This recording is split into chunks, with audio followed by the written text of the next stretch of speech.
Metropolitan stock exchange पुनरागमन करत आहे आणि तीच NSE साठी डोकेदुखी ठरते.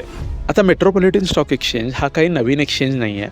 तो 2008 मध्येच मार्केटमध्ये आला होता आणि तेव्हा MCX या नावाने तो व्यवसाय करायचा आणि त्याचा व्यवसाय होता करन्सी सेगमेंटमध्ये ट्रेडिंग्स करणं.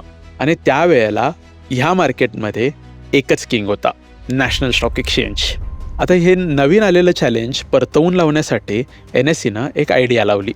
NSEनं आपले एक्सचेंज फीज पूर्ण या सेगमेंटसाठी माफ करून टाकली. त्यामुळे मेट्रोपॉलिटन स्टॉक एक्सचेंजपेक्षा नॅशनल स्टॉक एक्सचेंजवरती ट्रेड करणं जास्त सोपं झालं आणि ट्रेडर्स इकडेच वळायला सुरू झाले. आता मेट्रोपॉलिटन स्टॉक एक्सचेंजला आधीच NSE सारख्या एखाद्या प्रस्थापित प्लेअरसोबत फाईट देणं अवघड होतं.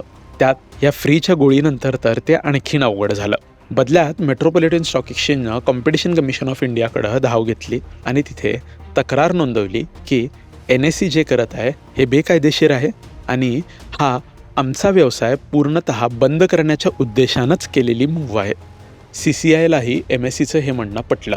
या तक्रारीनंतर CCIने MSEच्या बाजूनं निकाल दिला आणि NSEला 850 कोटी रुपयांच्या नुकसान भरपाई MSEला देण्याचा आदेश दिला.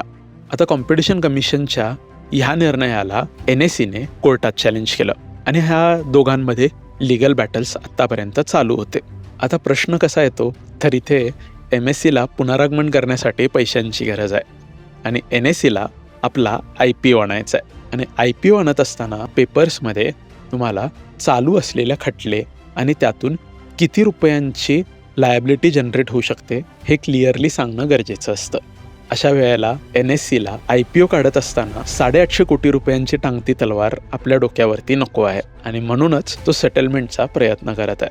तर तुम्हाला काय वाटतं, एक नवीन प्लेअरला बुली करून NSEने तेव्हा मोठी चूक केली? कमेंट्समध्ये नक्की सांगा.